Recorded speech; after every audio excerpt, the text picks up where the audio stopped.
अनंतकोटी ब्रह्मांड नायक महाराजाधिराज योगीराज परब्रह्म सच्चिदानंद भक्त प्रतिपालक सेगाव निवासी समर्थ सद्गुरु श्री गजानन महाराज की जय। अध्याय 8वा प्रारंभ। श्री गणेशाय नमः। श्री सरस्वती नमः। श्री गुरुभ्यो नमः। हे वसुदेव देवकी नंदना, हे गोप गोपी मनरंजना, हे दुष्टदानव मर्दना, श्रीहरी पावमाते तुझ्या प्राप्तीचे साधन, क्रमाधिकाचे अनुष्ठान, पराभक्तीचे सेवनन करण्याये अपात्र मी। तुझी ज्ञानदात्री शास्त्रसारी निवारण भाषवितरी, त्याचे सांग करो हरी सेवणते कवणारती। निवारणेचा नसे गंध त्यातोय माझी मतिमंद, कमलातील मकरंद मेंढुकाला मिळतो कसा। अन्नदाने तुझी प्राप्ती जरी करून घेऊ श्रीपती, धरी धनाचा भाव चित्ती दारिद्र्यपदरी बांधले त्वा। जरी करू मी तीर्थयात्रा तरी सामर्थ्य नाही गात्रा, तशात यंदत्व आता नाले आहे दृष्टीचे ऐसार सर्व बाजूनी। मी हिने चक्रपाणी दारिद्र्याच्या मुनिच्या मुनी जाती जिरुण मनोरथ। हे व्यवहारिक दृष्ट्या खरी जरी परी तुझी कृपा झाल्यावरी, स्वानंदाच्या सागरेन पोत आहे अवरात्र। तुझ्या कृपेचे महिमान आगडे आहे सर्वावण, धनाच्या पाण्याला गोलंदाब देण्याची गरज नसे। मेघाणी आणि लावणात तळीविरी भरतात, निवड खडकास पुडतात पाड पाण्याचे पांडुरंगा। अशाता तो कृपेचा दास गुन्हा भुकेला साता, दास एकदा तरी त्याचा घाल माझ्या मुखात। ते नेहमी तृप्त होईन अवघ्या मुखात सुखाते पाविण, अमृताचा लाभतातन लोक सारे दुर्वती। असो मागील अध्यायी देशमुख पाटलाडाई, मुक्कामाती दुपडे वाईन वसली हे केले। जेत जेत ही नांदी दुपडी, तेत तेत ही करी होडी। अवघ्या सुखाचे रांगोळे निच्छा पायी होत असे, शरीरक्तो शरीराला वा दुपडी रोग समाजाला। नेतसे यमसदनाला प्रयत्न परती लुळे तेत, असो तळ्याच्या काठावर देशमुखाचा एक भार। करू लागला चिरकिरा खंडू पाटला पुढे, पाटील गावचा अधिकारी पाटील गावची पांढरी। काही कामावरून खरी कुरबड झाली उभेतात, तो असे मरा महार देशमुखाचा ज्याला जोर। तो बोलला उणी उत्तरण खंडू पाटला, कारणे पाटील बदला त्यावरी तुझी रीती नाही बरी। गरीबाने पायरीना आपली कधी सोडू नये, उनी उत्तरे बोलिनाचा अधिकार आहे देशमुखाचा। तुझ्यासारख्या नकट्याचा नाही जाणमणी, तरी महार एकेना करू लागला चेष्टाना। त्याचे एकूणी भाषणान पाटील कवळला मानसी, बाचाबाचीचे कारण होते अतिशुल्लक डाण। कागद ठाण्या लागून पाठवले होते पाटलाला, तो टप्पा न्यावासी सांगितले होते महारासी, की तू असाच दाखवल्यासी तसली टप्पा द्याया। ते एकूण बदला महार मी हा टप्पा नेणार, देशमुखाच्या आश्रितावर तुझा डोळा हमेशा। काही असो आदुदिनी मी टप्पा जाई घेऊनी, तुझ्या उत्मा लागून भोमा शिमग्याच्या समजतो मी। ऐसे वदनी बोलला अभावी तैसा केला, मोठवळणी हात नेला त्याने आपल्या मुखापडे। ती त्यांची पावनकृती खंडू पाटील कोपला चित्ती, बरी वेळची काठी होती पाटलाच्या हातात। त्याच काठीचा केला प्रहार महाराजची हातावर, पाटील मुळचा जोरदार त्याने रागे केला प्रहारा। त्या प्रहारे करुणी हात गेला मोडूनी, महार बेशुद्ध होऊन पडता आला भूमीवर। पाटील दुसऱ्या महाराला गेले टप्पा द्यावी आला, तो इकडे वृत्तांत कसा आला तो आता सांगतो। तो महार त्यांच्या हाताने नेला उचलून देशमुख सदनी, मोडला हाते पावणे देशमुख ते संतोषले। वा छान गोष्टी झाली आपणा प्राप्त काढण्या बली, ये नाशी संधी आली ती उपयोगी न दवडणे। त्यांनी त्या महारासी तात्काळ नेले कचेरीसी, समजाविले अधिकाऱ्याशी कोटे नाटे विधो। कोटी दोन पक्षात वाकडे आल्या एकचित, काट्याने चेवतात नाटते अवलोका। फिर्याद त्या महाराची पुस्तकात नोंदली साची, आज्ञा झाली अधिकाराची पाटील पकडून आणावया। शेगावी झाली पुकार उद्या हे पडणार, पाटलाच्या पदी तोरण बेडी करी हातकड्या। ते खंडू पाटला समजले धावे त्याचे धनानले, तोंडचे पाणी पळाले झाला ती चिंतात्र। ज्या शेगावी मी वाघापरी वागत होतो आजवरी, येतेच का श्रीहरीन प्रसंग आणिला वेडेचा। गुरुदारास अपमान वाटे मरणावून मरण, बंधू गेले घाबरून काय विचार सुचेना। खंडू आता शिवून बसला, तो एक विचार सुचला त्याला। श्री गजानन महाराजाला साकडे घालावे त्या साधूचे वाटण, या संकटाचे निरसन करणार कोणी जाण। राहायला या वराडे लौकिक यत्न करण्याला, बंधू गेले अकोल्याला। खंडू पाटील नीट आला समर्थाकडे रात्रीस, येताच केला नमस्कार शिरी ठेवले पायावर। महाराज आला कठीण पार प्रसंग तो माझ्यावरी, सरकारी कामणीत मी एका महाराप्रत। तळ्यापाशी तांडले सत्यन करातील काटीने त्याचा असा परिणाम झाला. काट्याने नाटा केला देशमुख मंडळींनी भला. माझे हित करण्यास त्यानिमित्त कैद मला होण्यास उद्या प्रसंगाला.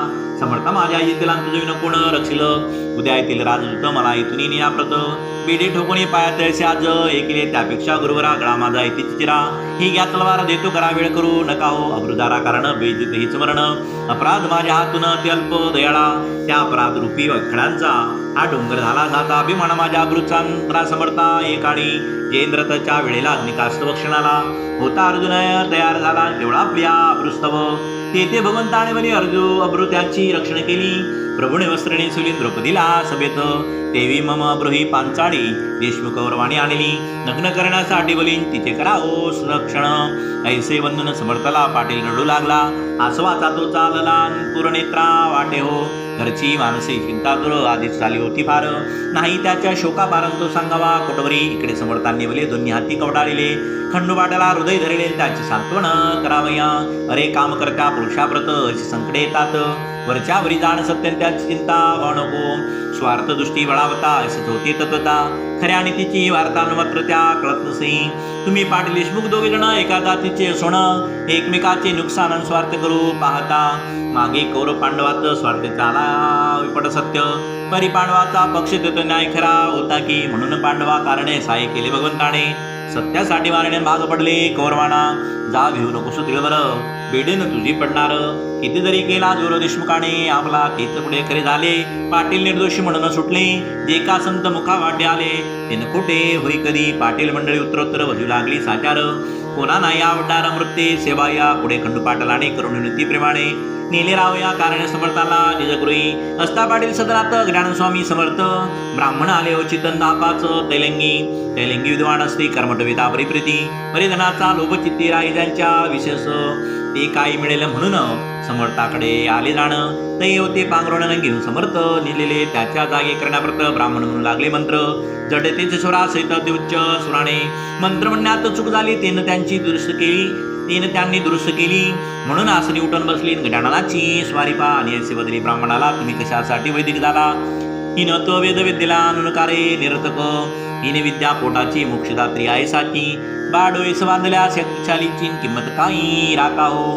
मी म्हणतोय से म्हणा खरे स्वर म्हणयाना. मुगीच बोळ्या भाविकांना सोंगानून नाडू नका. जिरूच्या ब्राह्मणाने म्हणण्या सुरू केली जाणे. तोच अध्याय समर्थांनी दडदड म्हणून दाखविला. चुकन कोडे म्हणण्यात शब्दोच्चार स्पष्ट सत्य. वाटे वशिष्ठ मूर्ती मंथन वेद म्हणण्या बसलासे. तेलिंगी ते पुन्हा चकित झाले. आदोदन बसले. मुखेवरी करण्या फुलेमय मणी वाटले त्या. सूर्य उदय झाल्यावर त्याच्या पुढे का होणार. दीपाचा तो जे जे कारण त्याची किंमत अन्नारी विप्रमाणती आपल्या म्हणी. हा पिसा कशाचा महाज्ञानी. चारी वेदयाच्या वदनी नांदतात प्रत्यक्ष. हा विधाताच होय दुसरा शंका आहे ते नुरलेला. हा साव ब्राह्मण खरा जातीने की निसंशय. परमसुदिक्याची वार्ता नोरली मंडणाची. कोणत्याही प्रकारचे ना जीवनमुक्त शुद्धयोगी. काही पुण्य होते पत्री म्हणून मूर्ती पाहिली खरी. हवा मध्ये याला दुसरी उपणांती द्यावया. असो खंडोपाटला करून त्या ब्राह्मणा लागून देते झाले दयाजन रूपया दक्षिणा. ब्राह्मण संतुष्ट झाले. अन्य गावा निघून गेले. महाराज कंटाळे उपाधीला. गावच्या श्रोते खऱ्या संताप्रत उपाधीनं असे पडत. दांभिकाला मात्र भूषण होते तिचे. गावची अवतरला एक मळा सानिध्याला. या मळात भाजीपाला होत होता भोस. एक शिवाचे मंदिर ते होते साचार. लिंबू तुरीची थंडगार छाय होती ते ठाया. हा कृष्णाजी पाटलाचा मळा होता मालकीचा. हा कृष्णाजी खंडोजीचा सगळ्यात शेवटचा भवसे. त्या मळ्यात महाराज आले. शिवालया सानिध्य बसले. एका उठावरी बले लिंबतुरीच्या शाळेत. समर्थ म्हणाले कृष्णाजीशी मी आलो तुझ्या मळाशी. काही दिवस राहायची न्या श्री शंकरा सानिध्य. हा भोलानाथ कर्पूर गौरव नीलकंठ पार्वतीवर. हा राजराजेश्वर नायका देवांचा. तो तुझ्या मनात रमला म्हणून मी विचार केला. येथे येण्याचा तो बलांडे सावली करून तेव्हा केकले सापत्रे आणविले.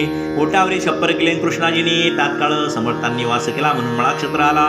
राजा जाय जयस्थला तिथं होते राजधानी. महाराजांची बरोबर होता पाटील भास्कर. सेवा करण्या निरंतर दुसरा तुकाराम पोकट्या. खाण्यापिण्याची तरतुदारी निजांगे कृष्णाजी पाटील करी. समर्थ ती जेवल्यावरील तो प्रसाद घेत असे. असो विधान नसता मळ्यात गोष्ट घडली अद्भुत. येथे झाले फिरत फिरत दाविस गोसावी. तेटाया समर्थांचा बोलबाला त्याने आधीच होता ऐकला. म्हणून त्यांनी तळलेला नेऊन या मळ्यामध्ये. गोसावी म्हणती पाटलासी आम्ही राहो आहो तीर्थवासी. जातो रामेश्वराची वागीरतीला घेऊन गंगोत्री जन्मोत्री केदार हे गलांज गिरणार डाकोर ऐशी क्षेत्रे पारण पाहिली पायी फिरोनी ब्रह्मगिरी गोसाव्याचे आम्ही शिष्य हावत साचे महाराज या आमच्या सांप्रत बरोबर हे मा साधू ब्रह्मगिरी ज्याचा बंदा गुलाम हरी ती मूर्ती आली घरी तुझ्या पूर्व भाग्याने शिरापुरीच्या चित्ता मदावे तुम्ही त्वरित लागे जोडण्या प्रतंगांच्या तुई प्रभावा 3 दिवस येथे राहू 4थी दिवशी इथून जाऊ पाटील नका कष्टी होय भाजून घ्याई बरणे तुम्ही पोशिला म्हणत वेळापिसा गंगादूत मगा बघा चित्त मागे पुढे का पाहता गाढवासी पोशिती गाईस लाथा मारती ते का म्हणावे संमतीत पा विचार करून आम्ही गोसावी राग भरित जाणतो गा वेदांत मर्जी असल्यामुळे तन्या पोती एकाव्या कृष्णाजी म्हणे त्यावरी उद्या घालीन शिरापुरी आज आयत्या भाकरी त्याच दाव्या घेऊन जितका गांजा उडाला तितका तिथेच मिळेल तेथे चालता बोलता कंठ नेलं बसला आहे पत्र्यामध्ये 2 प्रहराची वेळा करीत केलेल्या चुन भाकरी मण्यात घेऊन वेरीवरीन बसले गोसावी भोजना समर्थांच्या समोर एक शपरा भितरी गोसावीने लापले खरी नापापली कडासणी त्याचा जो होता मंत ब्रह्मगिरी नाम सत्य तो भगवद्गीते प्रथम वाचू लागला सवाणी गोसावी सर्वणा बसली गावा कौतन काही आली पोते कावया भल्या त्या ब्रह्मगिरी गोसाव्याची त्यांची दंती हा श्लोक निरूपणाचा होता देख ब्रह्मगिरी पक्का दांभिकन स्वानुभवाचा लेसनसे निरूपण त्यांचे एकले गाव करायचे नाही पडले त्या अपसात बोलू लागल्यानुसार शब्दलक्ष सारे पोते एकल्यावर येऊन बसले पत्राभितरी गजाननाच्या समोरी संत दर्शन घ्यावया लोक म्हणती छपराला निरूपणाचा भाग आला येथे पत्र्यास बसला स्वानुभवाचा पुरुषा तेथे एकला इतिहास येथे पहिला प्रत्यक्ष पुरुष या भाषणे गोसाव्यास राग आला काही सावगे गोसावी गांजा पाया बसली होती योनिया त्या पत्राची अड्या चालील चिलिम गांजाची पत्रात पलंगाच्या वरी बसली होती समर्थवारी चिलिंबरोण वरच्यावरी पायदी भास्कर त्या चिलमीच्या विस्तवाची ठिणगी पलंगी पडली साची ती पडताना कोणाची दुष्ण गेली तिच्यावर काही वेळ गेल्यावर निघून लागला धुर पलंग पेटला अखेर एकदम चौ बाजूने तो प्रकार पाहता भास्कर बोली सद्गुरुनाथा पलंग सोडा शिगराता या खाली उतरणं लाकडे पलंगाची आहेत की सागाची ती नाता विजयाचे पाण्या वाचून जळा ते समर्थ बोलले वाचे भास्करा अग्नी विजवण्याचे कारण नाही तुला साचे जलमुळीच आण नको अहो महाराज ब्रह्मगिरी यावसा पलंगारी तुम्हा अवगत करी भगवद्गीता साकल्य त्याचे परिस्थिती वेळा आणली हरीने तात्काळ ब्रह्मांड जाळी अनळ त्याचा प्रत्यय धावता 99 श्लोकावर व्याख्यान केले कब्रर आता का माणी तादरेल्या पलंगी बसण्याचा जाता भास्करा लवकरी ब्रह्मगिरीला करी धरी आनंद बसवी अत्याद्री आढळत्या पलंगास ऐशी आज्ञा होता क्षणी भास्कर गेला धावणी ब्रह्मगिरीचा सव्य पाणी धरला जाणे निज करे भास्कराचे शरीर दिप्पाडसे शक्त पिळदार तो उसावे त्यांच्या समोर शोभू लागला घोंगरडे पलंग पेडला चोपर ज्वाळा निघू लागल्या साच्या पिळदार लागल्या थोर परी महाराज स्थिर हलले मुळीन येतली ती श्री प्रल्हाद कयादुसुत उभा केला अग्नित हे लिहिले पुराणात श्रीवासाणी भागवती त्या लिहिल्या गोष्टीचे प्रत्यंत दाविले साचे महामळ्या माझी कृष्णाजीची श्रीजानन साधुणी